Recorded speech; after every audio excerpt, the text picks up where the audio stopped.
everybody, this is Living My Best Life, and I hope you all are having a wonderful day today. Today is Thursday. I am making this video here for a young lady here on YouTube. Her name is Miss Nirvana30. I may be saying your name wrong. I apologize if I am saying your name wrong, but yeah, I wanted to say hello to you. My name is Living My Best Life. I don't know if you have visited my channel or anything, but I just wanted to come on and introduce myself to you and just say hello. And I've asked you, could I respond to one of your videos I saw previously, and you said it was okay for me to respond to you, so I am responding. And it's not, this video is not just personally for you, although it is to you, and I dedicate this to you, and I also would like to dedicate this to many of us women that are in these type of relationships or this type of situation. It's just dedicated to whomever sees this video. This video especially for women. It is for us. This is going to be one of my most candid videos, I would say. And I can't be very candid with you making a video if I don't talk about my own self, okay? So anyway, I've watched your video, and I've watched some more of your videos since you posted, I think it was a video, how do you keep a man, or something like that. And I don't know why, but you just stayed on my mind. Even at work, even as I went through my day, I continued to hear some of the things you were saying just stayed on my mind. And like I told you in my PM, and I believe it's because I have been in that situation where you're at when it comes to dealing with men, and it comes to us as women just giving everything, giving all of ourselves to men that are not worthy of what we give to them. I'm a single mother. I've never been married. I'm 40 years old. I have one daughter and one son. I'm from two different men, and I know how it is to give all of you. You give your money, your time, and your body to someone that doesn't reciprocate that back to you. And the reason they don't reciprocate it back to you, because they can't. A lot of times we find ourselves dealing with men with the spirit, I call it the spirit of usury. That's what I call it. I've learned that. Men with the spirit of usury, which means they particularly look for women that they can use. They look for women that may have low self-esteem, that don't really care much for themselves. And I call it the spirit of usury. When you're dealing with men with the spirit of usury, they're very slick and cunning in how they get things from us. And it really don't take much. A lot of times we as women, and I'm speaking on experience, we as women, we give everything to men hoping that they would see, okay, if I'm giving you all of this, you gotta see I love you, you gotta see I want to help you, you gotta see that I'll be there for you, I'll care for you. We give all that and hoping that we will help them, and that they will see that we're helping them, and we're the type of woman that'll be down for them. And somehow we begin to think that that's the way things are supposed to be. But it's not. It's not, my sister. It's not the way it's supposed to be.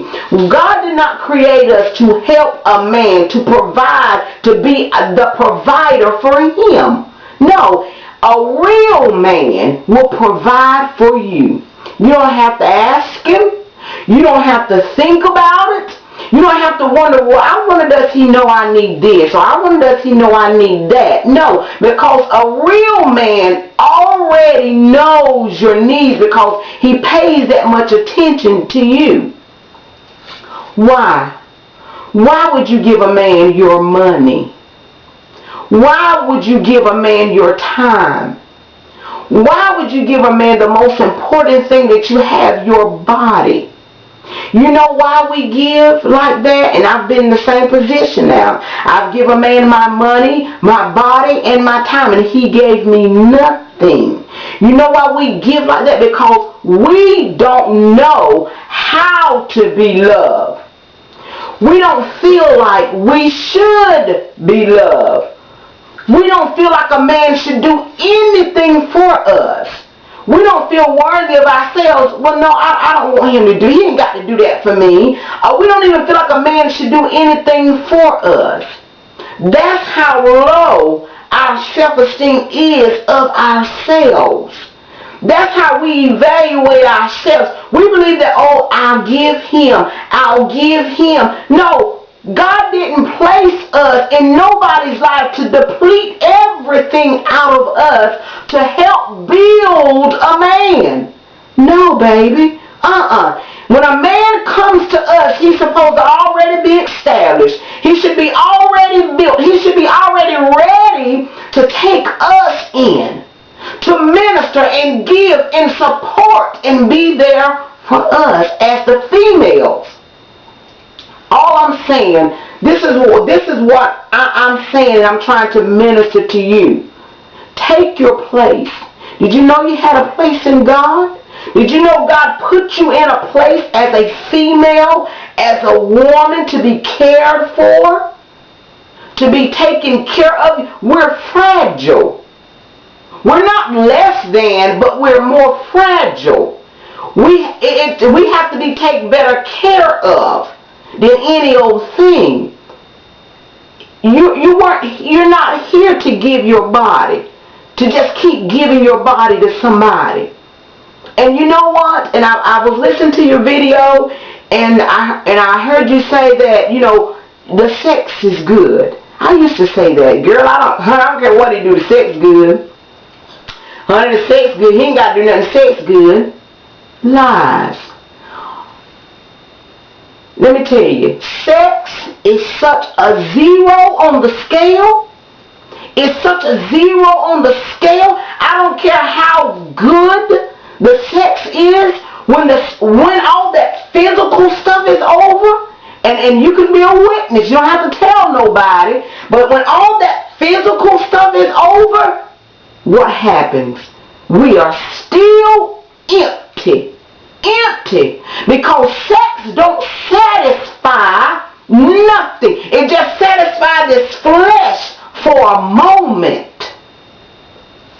I don't know why we say that. I guess we say it because we don't know what else to say. Oh, the sex was good. He ain't got nothing. No. We'd rather not even have great sex if we could have a man that's committed and dedicated to us and our children. And our children. And wouldn't we rather have a man that's dedicated to making sure we're secure? He's faithful, he's committed, he wants to commit to us. It's not about the sex. No. Sex don't satisfy. That's why we still depressed. That's why we still empty. That's why we still crying. That's why, you know what? We don't even know what we feel anymore. We just say this. We just use that excuse, oh, the sex is good, honey. He can do what he wants. But that's a lie. It's not true. It's not true. It doesn't satisfy. It doesn't make things all right. We want a man that knows how to handle his business. And we don't just mean business in the bedroom. Like I said, that's the least thing on the scale. Most people get divorced not because, oh, we divorced because the sex wasn't good. No. Most people get divorced because of finances, communication, faithfulness. All those things are important. Very important. We as women got to take our rightful position where God has called us to be as women. We're not supposed to build a man. No. And I also heard you say that he's a real, I don't say the N word. I don't do that. But you said you say he's a real man because he takes the bus and walks his daughter to school. Well, if he's her father, he should take her to school if he wants to. You see what I'm saying? You don't get no kudos or brownie points for a man taking his daughter to school. And And it seems like, oh, it's even grand because he takes the bus. I wouldn't take the bus. He's got to be a great man because he takes the bus. He takes the bus because he don't have a car. He doesn't have himself established in a way he can even purchase a vehicle. You understand what I'm saying? That's not a real man. No, it's not a real man. A real man will want to set a great example for your son or for anybody else that's watching, for your daughters. A real man will want to set that example for them. You know, a lot of times we be in bad relationships so long that it's the norm. It's the norm. We say things like, and I even heard you say it in the video, I'm just not the person that I just want to give. I just want to help. What about we give and help so much that now it's become the norm for us? We don't even know we're not supposed to do that. We don't even know we're not even walking our rightful place. You're not supposed to be doing that. He's supposed to be helping, cultivate, security. That's what the man is placed here for, not us. But men with the spirit of usury, they will use you. They'll use you up, and also you, and there's so much. I'm just filled up. I don't even know if I can get everything in this one video. You said you didn't know you needed to pay him to tutor your son, and when you asked him, he paused. But you went on ahead and said, I'll pay you. He wanted you to pay him. Yes, but he knew that you were going to say, I'll pay you, because that's the type of person you are. You're a giving, caring person. And trust me, baby, he knows that. Because he has the spirit of usury. He's using you at your expense. Your expense. Don't let him and no other man use you. He didn't want to pay you. He made it seem like, well, I don't feel bad about you pay me. No, because a real man, baby, you wouldn't have to ask him to tutor. You wouldn't have to think about, because he wants the best not only for you, but he wants the best for your son, for your children. A real man. You can come out of being in a place. You know what, matter of fact, what about you, honey? What about your needs? What about what you need? I hear you saying a lot, and so many of us women, we say it a lot. I just want to help him. I know he could use the money. What about what you could use it for? What about what your son can use it for? We date and give our lives and give ourselves to zeros. Honey, we dating zeros. Zeros. The only reason they are 10 is because we the one that's standing beside them. Yes, that's the only reason. Like I said, I've dated men that I've bought cars for. I let them live with me. I gave them my money. I gave them my time, my body, just like you said, honey. And let me tell you something. And I made statements like you did, like I said earlier, older says good on you. Honey, no. When you wake up, baby, and realize who you are, it's not selfish of you to want a man to come and be in an established place. That's not selfish for you. It doesn't mean that you don't care. No. It means that you know who you are and what you're willing to accept. No. Parenting is for his mother. Helping him learn how to bathe. Helping him learn how to get a job. Helping him learn how to, get all those things done. That was for his father. And that was for his mother. I think you said you'll be 35. 35? 35? I'm 40. You mean we still got to help a man up? No. By the time he get our age, he ought to be already walking some kind of way. Some kind of way. No, it's not God's will for you to be in that place in a relationship. And like in your video, you just say, I may have not learned that. I don't think you have. I hadn't learned it. You know, I'm going to tell you, I had to ask God to show me. And I'm not telling you, well, I'm not going to say that. But I had asked God to show me my place as a woman. Because I'm telling you, you will continue to meet men with the same spirit of usury that will come to you. That'll come to you. If you've never had a man that was there as a provider, not wanting anything from you, just your well-being to be taken care of, there's nothing wrong with that. There's nothing wrong with having a man that's concerned about your well-being. I hope this video don't turn off. It will. If it do, it'll just go off, okay? But no, there's nothing wrong with the man being concerned just with your well-being. No. And you mentioned something about you like the hustle type kind of guy. Because he smokes weed out of an apple. I didn't understand that. I mean, what does him smoking weed have to do with him knowing how to get his hustle, how to get his grind on? I don't understand that. Let's come up. Let's come up just a little bit, okay? You seem like a very intelligent young lady. That's what I perceive. I perceive you to be a very intelligent young lady. I perceive that you're longing for, though, that right person. But he won't come to you, baby, until you understand who you are. Until you understand what God has called you to be. Not a caregiver. Not helping a man get up, getting him all your money, all your time, and all your body. No, ma'am. No, ma'am. Now, I'm going to tell you, I know it hurts.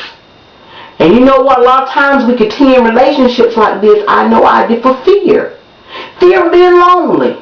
I don't have that many men coming after me. I'm plus size and I don't have that many men after me, so I just want to keep him because at least it's something. At least I'm getting something. But actually you're getting nothing. You know what we get? What we have got? Depleted. Left in a worse state. Because I guarantee you, if that man that you're dealing with or anybody, and even with my situation, that man that we were dealing with, if he had an opportunity right now to be in a better place, he wouldn't think twice about you, me, and nobody else. Because they don't care. How can a person care if they're coming to take from you? What kind of example do we set for our children? We don't tell it all. You know that. All we tell is what we want to tell. But I'm going to tell you this here. I know I've cried many of nights because I dealt with people that I know did not have my best interests at heart. And I'm always thinking, I'm trying to help them. I'm trying to do this. No, help yourself and wait on a real man with some integrity, with some character, with some substance. You don't have to settle. And it hurts my heart when I hear things like this. It does. Because you don't have to settle. God can heal you. God can heal your heart. God can show you how to be a woman, how to be a mother, and how to wait on the right man. Yes, wait on the right person to come in your life. You're not responsible for carrying him in your vehicle. You're not responsible for giving him money to help him do this. No. You're not to be used. You're a single woman trying to take care of your son, pay your bills, get yourself established. Why would you bring in an added bill? Why would you bring in an added pressure? Because we want that love. Because we're seeking that comfort in a man. That's why. It's all right to want to have a relationship. I'm not saying that. But don't you want the best? Don't you want the best? Aren't you tired of actually having that knowing sadness in the inside, you know you're not satisfied. You know this person isn't what you want. Help yourself. Love yourself. Put out everything and everybody with the spirit of usury that's using you, and you don't even know you're being used. You don't even know you're being used. You think, oh, I'm being good. Now, I'm speaking from what I've done. I thought I was being good at helping somebody. But I was walking and operating in a place I didn't even have any business being. That's why I was always unsatisfied. You understand what I'm saying to you? Don't be used. Pour out yourself to God. He's the only one that can satisfy. Sex don't satisfy. It don't. You know it. When it's over, it's over. That's it. You know what? Satan makes us create this great thing in our mind. Ooh, the sex. Ooh, the sex. The devil is a liar. He creates this great thing in our mind, and it's a lie. It ain't ooh. It's not. Because like I said, after it's over, that's it. This flesh it's just this body. God didn't cause us to have to go around all the time giving our bodies. Let God heal you. And if you're not saved, I say let Him save you. And show you what it is to be a real woman. You know, let me tell you, baby, and I thought I would never be here, but I'm in a place now in God. After all the years of my life where I've performed and danced and turned flips and done everything for men that were zeros, depleting me.